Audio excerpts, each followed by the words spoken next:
अस्सलाम वालेकुम जी। आज हम जिस टॉपिक पे बात करने जा रहे हैं वो आप लोगों को थंबनेल से तो अंदाजा हो ही गया होगा कि हमारे बॉयज ने आज जो इतना खूबसूरत अपना खेल पेश किया है उसके ऊपर जाके मैं कहता हूँ होश जो है वो उड़ चुके हैं सारे। और हम एक्सपेक्ट कर रहे थे कि जैसे इंडिया ने यूएई के अगेंस्ट एक बड़ा ही एग्रेसिव मोड में अपना गेम को लेके चलना और वो जो सारा उनका जो एक अंदाज था, हम भी एक्सपेक्ट कर रहे थे अपनी टीम से कि ये भी ऐसे ही तेज खेलेंगे और अटैकिंग मोड में जाके खेलेंगे और इन टीम्स के अगेंस्ट तो एटलीस्ट जितना हो सकता है हमें अपनी चीजों को इम्प्रूव करना चाहिए। जो हमारे बैट्समैन फॉर्म में नहीं है उनको मौका मिलना चाहिए और वो आके अपनी फॉर्म को बहाल करेंगे, लेकिन ऐसा कुछ भी नहीं हुआ है। जब मैच स्टार्ट होता है हमारी ओपनिंग पेयर जो आते हैं साइम अयूब और फरहान, वो स्ट्रगल करते हुए नजर आए हैं हमें कि कोई बॉल उनके मिडल नहीं हो रहा है। और साइम अयूब की तो मैं कहता हूँ पता नहीं, उनकी कोई मसला नहीं है, उनकी फॉर्म अच्छी है, उनका स्टाइल अच्छा है, सब कुछ अच्छा है। और पता नहीं उनकी क्या ज़हन में आई है कि उन्होंने इस बॉल को पीछे ही नो लुक शॉट खेलनी थी और ओमान वालों ने अपना मैच छोड़ देना था और उन्होंने सब ने विकेट के ऊपर आके पिच के ऊपर आके क्लैपिंग करनी थी कि इतना बड़ा प्लेयर आप कैसे ये शॉट खेल लेते हो। हम हैरान हो गए हैं कि इन लोगों की मेंटेलिटी, ठीक है आपका एक स्टाइल है, आपका खेलने का एक अंदाज है, लेकिन वो अंदाज तब अपनाया जाता है जब आप फॉर्म में हो, जब आपकी जो बॉल है वो बैट के ऊपर आ रही हो। आप लोगों को पता चल गया है वो स्पिनर्स के साथ अटैक कर रहे हैं और आप लोग उसके बावजूद भी हिटिंग के ऊपर जा रहे हैं। आपको कोई ऐसी ग्राउंड शॉट आप लोगों ने नहीं खेली है और उसके बावजूद आप इन दी एयर खेलने की कोशिश कर रहे हैं, नो लुक शॉट खेलने की ट्राई कर रहे हैं। क्या प्रूव करना चाह रहे हैं, किसको बताना चाह रहे हैं, क्या दिखाना चाह रहे हैं? हम लोगों को पता है आप बहुत बड़े प्लेयर हैं और नो लुक शॉट का जो एक आपको टैग मिला है वो आपके पास ही रहेगा, लेकिन अपने आप को इम्प्रूव करें। अब अगर ओमान के अगेंस्ट हमारे बॉयज ऐसे खेलेंगे कि कोई कॉन्फिडेंस नहीं हमें नजर आया, कोई प्लेयर ऐसा नहीं मुझे लगा कि जो कहे कि हाँ जी मैंने जो शॉट खेली वो 100% एक्यूरेसी के साथ मैंने खेली है। फरहान, साहिबजादा फरहान की अगर बात की जाए, एक शॉट मुझे ऐसी बता दें कि उस बंदे ने कोई शॉट जो है वो प्रॉपर शॉट खेली हो या प्रॉपर क्रिकेटिंग शॉट खेली हो, कोई एक शॉट ऐसी मुझे तो नहीं नजर आई है। अगर आप लोगों को नजर आई हो तो मुझे वो प्लीज बताइएगा। और इस टीम को वर्सेस इंडिया, अगेंस्ट इंडिया अगर हम देखते हैं तो आप लोगों को क्या लगता है कि हम जीत जाएंगे उनसे? और इंडिया की अगर प्लेयर्स की बात की जाए, सारा यंग टैलेंट वो लेके आए हैं इस दफा एशिया कप के अंदर और एक बंदा भी ऐसा नहीं है जो लग रहा हो कि ये जो इनका कोई ऐसा बड़ा इवेंट पहली दफा खेल रहे हैं या इंडिया को रिप्रेजेंट कर रहे हैं इतने बड़े इवेंट के अंदर। सारे इतने कॉन्फिडेंट नजर आ रहे थे। मतलब अगर यूए के अगेंस्ट वो खेल रहे हैं तो अभिषेक शर्मा पहली बॉल पे छक्का लगा रहा है और दूसरी बॉल के ऊपर उसने चौका लगाया है। उसने अपनी क्लास शो की है। मैं ये नहीं कह रहा कि ये भी आके पहली बॉल पे छक्का लगाते चौका लगाते, मान लिया आप लोगों के लिए कंडीशंस जो है ये नहीं है। मतलब ये बात सोचने वाली है कि अगर पाकिस्तान के लिए दुबई और शारजा की कंडीशंस हम कहें कि नहीं है, ये समझ नहीं पा रहे हैं, तो मैं कहता हूँ ये हम पागल हैं या आप लोग पागल हैं। शारजा में आप लोग ट्राई सीरीज खेल के दुबई के अंदर आ रहे हो, आप लोगों को हर चीज का पता है। लास्ट टाइम आप लोग इधर चैंपियंस ट्रॉफी खेल रहे हो यार, कम ऑन, इतना भी नहीं आप लोग कर सकते? अच्छा, अब इनको खुद भी पता था कि ये जो पिच है ये स्पिन को फेवर दे रही है। यूएई वर्सेस इंडिया का जो मैच था उधर अच्छा खासा स्पिन मिल रहा था स्पिनर्स को, जो भी था, कुलदीप यादव हो, चक्रवर्ती हो, जो भी उनके स्पिनर से उनको एक अच्छा उधर टर्न मिल रहा था। और आज हमारी जो प्लेइंग 11 थी वो भी इसी प्लान के ऊपर गई है। इब्रार अहमद हमने खिलाया, सुफियान मुकीम हमने खिलाया, शाहीन अफरीदी सिर्फ हम एक फास्ट बॉलर के साथ उतरे हैं ग्राउंड के अंदर। और फिर आप लोग स्पिनर के अगेंस्ट जब आप लोग नहीं सही खेल पा रहे हो तो टाइम लो, आराम से खेलो और उसके बाद अपनी जो परफॉर्मेंस है उसको प्रूव करो। और हारिस, मोहम्मद हारिस की आज बैटिंग के लिए मैं क्लैप करना चाहूंगा और मैं आप लोगों को भी कहूंगा आप लोग खड़े हो जाएं और क्लैपिंग करें, क्योंकि उन्होंने आज लॉर्ड्स के अंदर 50 की है और उसके बाद उन्होंने एक जेस्चर किया है वो 50 करने के बाद। मतलब यार आप लोग क्या प्रूव करना चाह रहे हो कि ओमान के अगेंस्ट अगर आप लोग 50 करोगे उसके बाद आप लोग बैट वेव करोगे और यूं पंच दिखाओगे कि जैसे पता नहीं आप लोगों ने क्या कर दिया है। ये तो पता चलेगा ना संडे के दिन आप लोग ऐसा खेलते हैं कि नहीं खेलते हैं। मैं आपको अब शुरू से चलो स्टार्ट करते हैं। Saim Ayub no look shot खेलते हुए आउट हो गए हैं। उसके बाद हारिस, मोहम्मद हारिस ने आगे अपनी बेतुकी शॉट्स खेली हैं। उनका वो नदीम जो बॉलर था, वो जो 80 साल का बाबा है, उसके अगेंस्ट वो बंदा स्ट्रगल कर रहा है। 2 दफा उसने हुक करने की ट्राई की है, उसने स्लो वन किया और उसको उसके बाद उन्होंने स्टॉप किया और उसके बाद वो हंस रहे हैं।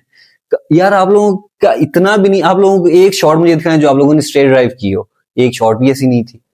और फिर ठीक है, आप लोग सब लोग कहते हैं कि जी पाकिस्तान टीम को सपोर्ट करें, हमारी टीम है, हमें सपोर्ट करना चाहिए, लेकिन सपोर्ट करने की कोई वजह भी तो होनी चाहिए ना। आप लोग कोई हमें ऐसी वजह दें कि हम लोग आपको सपोर्ट करें।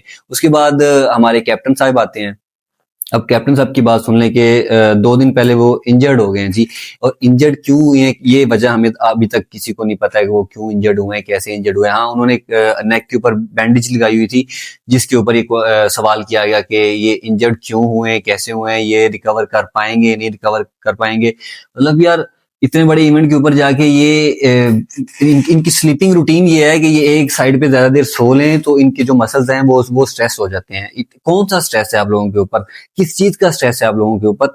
इतने बड़े इवेंट के अंदर जाके छोटी छोटी चीजें अगर आप लोगों ने लेके चलनी है तो फिर मैं अपने आप को भी ये कहता हूँ, आप लोगों को भी ये कहता हूँ कि इनके ऊपर प्लीज किसी किस्म की उम्मीद ना करिएगा। हाँ, एक्सेप्शनल केस हो सकता है कि उस दिन कोई एक्स्ट्राऑर्डिनरी परफॉर्म कर जाए और हम ये मैच जीत जाएं, अदरवाइज मुझे ऐसा कोई चांस नहीं लग रहा है। और मुझे इस बात से मुझे एक बात याद आ रही है शुएब मलिक की। शुएब मलिक ने एक रिसेंटली एक बयान दिया था, या उन्होंने एक बात की थी जो वो जिस शो के अंदर वो आजकल हैं, उसका नाम तो नहीं मैं लूंगा, लेकिन उन्होंने ये कहा था कि ये जितने भी हमारे स्पिनर्स हैं ना, ये याद रखिएगा, साइम अयूब, मोहम्मद नवाज, ये बड़ी टीम के अगेंस्ट ये बॉलर्स प्रॉपर, बड़ी टीम के अगेंस्ट ये बॉलर हैं ही नहीं। ये छोटी टीम्स के अगेंस्ट परफॉर्म करके अपने आप को बॉलर कहलवाने के लिए ही हैं, अदरवाइज इनसे किसी किस्म की हमें उम्मीद नहीं रखनी चाहिए।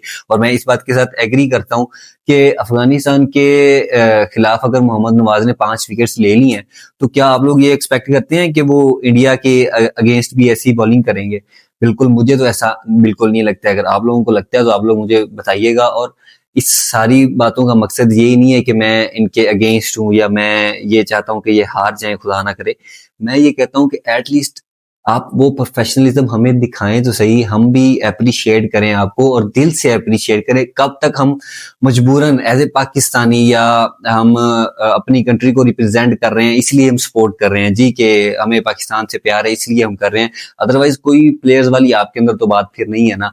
ओमान के खिलाफ अगर आप लोग ऐसी बैटिंग करोगे, हसन नवाज की जो शॉट है वो क्या शॉट है, मेरी तो वो समझ से बाहर थी। इनसाइड आउट आप शॉट खेल रहे हो, और वो भी इतनी इतनी सुस्त बॉडी लैंग्वेज के साथ वो बंदा खेल रहा था कि लग ही नहीं था रहा कि ये इधर बैटिंग करने हैं। वैसा लगता है जैसे वो पार्क के अंदर टहलने आए हुए हैं। ये चीजें दिखाने के लिए भी बंदे के पास वो शॉट्स हो, बंदे के पास वैसी फॉर्म हो, ताकि बंदा ये हरकतें करता हुआ भी प्यारा लगे। खैर, मुझे तो यही डर था कि आज, क्योंकि वो एक बड़ी मीम वायरल हो रही है, और वो बात भी ठीक है कि आज मोहम्मद आमिर हमारी टीम के अंदर नहीं है तो आज सुपर ओवर कौन करेगा, ये भी एक बड़ा मसला था।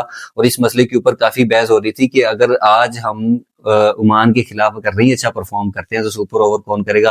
अल्लाह का शुक्र है वो टाइम तो नहीं आया, लेकिन लग ऐसे ही रहा था कि जो पाकिस्तान है वो 120 से ऊपर रन नहीं करेगी, और उन्होंने आके, ओमान ने आके 120 रन भी कर लेने हैं।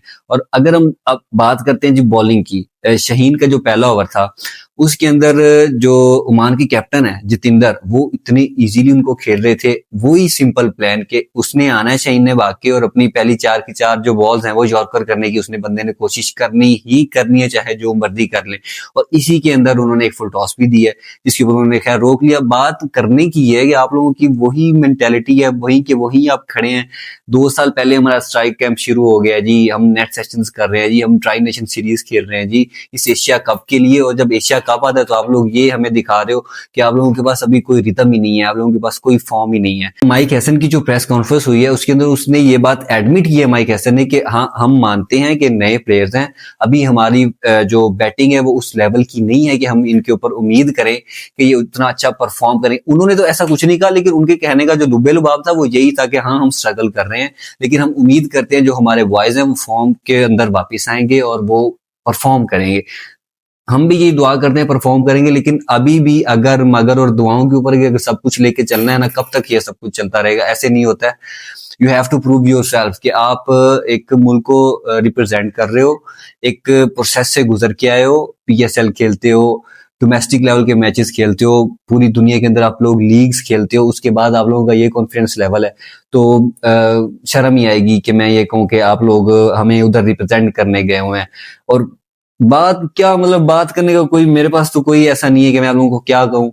एट द एंड बात ये कि हम लोगों ने इनको सपोर्ट करना है और दुआ करनी है बैठ के कि ये जीत जाएं। अगर दुआओं के ऊपर ही जीतना है तो मेरा ख्याल है ऐसी टीम को खेलना ही नहीं चाहिए, ये आराम से घर बैठें और किसी और को भेज दें, या हम कहेंगे कि जी हम खेलेंगे ही नहीं। तो ये तो एक फ्रस्ट्रेशन थी जो मेरे अंदर की थी, मैंने निकाल दी, आप लोगों को सुना दी है, और आई होप आप लोग एग्री करेंगे। और थैंक यू सो मच, आप लोगों ने बड़ा अच्छा फीडबैक दिया हमारी लास्ट वीडियोस के अंदर। आप लोगों ने जो जो हमारी ऐसी चीजें थी जो आप लोगों ने हमें बताया कि इसको ओवरकम करना चाहिए, ये चीजें ऐसे ही करनी चाहिए, बहुत सारी सजेशंस थी, उसके लिए थैंक यू सो मच। ऐसे ही सपोर्ट करते रहे हमें, और प्लीज सब्सक्राइब करें हमारा ये चैनल। इसके अलावा और भी बहुत सारी चीजें हैं जो अभी अंडर प्रोसेस हैं, नए नए प्रोजेक्ट्स हैं जो हम कर रहे हैं आप लोगों के लिए। दुआ कीजिएगा वो जल्दी जल्दी हम लेके आपके सामने आए। सब्सक्राइब करें, दुआओं में याद रखिएगा, और उम्मीद करते हैं कि जो इंडिया है वो संडे का मैच हमारे खिलाफ जरूर खेलने आए, क्योंकि सुनने में यही आ रहा है कि वो बॉयकॉट कर देंगे, और अल्लाह करे उनको करना भी चाहिए। आखिर देशद्रोही होने का एक धब्बा है, उनके फौजियों के खून अभी खुश्क नहीं हुए थे और वो फिर से मैच खेलने आ गए हैं। उन्होंने एक केस भी कर दिया सुप्रीम कोर्ट के अंदर, उन्होंने एक पोस्टर रिलीज कर दिया जिसके अंदर उन्होंने पाकिस्तान का लोगो नहीं लगाया।